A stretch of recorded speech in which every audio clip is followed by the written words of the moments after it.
নমস্কার বন্ধুরা, আজ আমি আবারও একটি নতুন রেসিপি নিয়ে চলে এসেছি। আজ আমি আপনাদের বানিয়ে দেখাবো কাঁকড়ার ঝালদা। তো দেখে নেওয়া যাক এটা আমি কিভাবে করি। এখানে আমি যে কাঁকড়াগুলি নিয়েছি সেগুলো কিন্তু সামুদ্রিক কাঁকড়া একেবারেই নয়, এগুলি হচ্ছে গ্রাম বাংলার পুকুরের কাঁকড়া। তো এই কাঁকড়াগুলিকে আমি দাঁড়াগুলো ছাড়িয়ে ভালো করে পরিষ্কার করে বেছে নেব।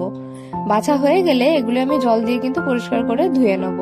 প্রত্যেকটা কাঁকড়া এভাবে ধুয়ে নেওয়া হয়ে গেলে আমি কড়াইয়ে কিছুটা পরিমাণে সর্ষের তেল, নুন আর হলুদ দিয়ে কাঁকড়াগুলিকে ভেজে নেব।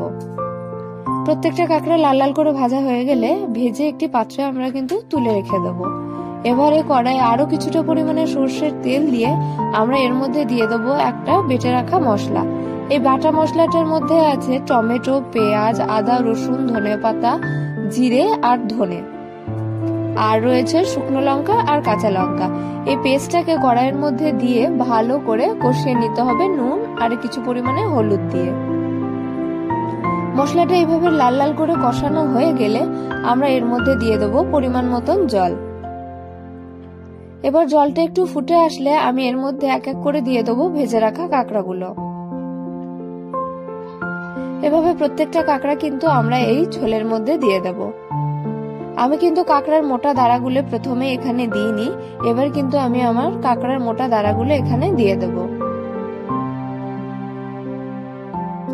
কাঁকড়ার মোটা দাঁড়াগুলো সবকটা দেওয়া হয়ে গেলে কাঁকড়াগুলো যাতে ভালোভাবে সেদ্ধ হয় সেই জন্য আমি এগুলোকে ভালো করে নাড়িয়ে একবার নেওয়ার পর ঢাকা দিয়ে দেবো কিছুক্ষণ সেদ্ধ হওয়ার জন্য।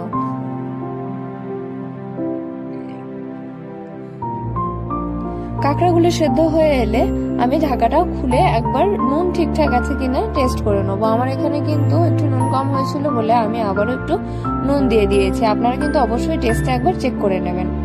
এভাবে মশলার কারিটা শুকিয়ে এলে আমি এর মধ্যে দিয়ে দেবো কিছুটা সর্ষের তেল। এভাবে বানিয়ে অবশ্যই একবার দেখবেন, অসাধারণ টেস্ট হয়।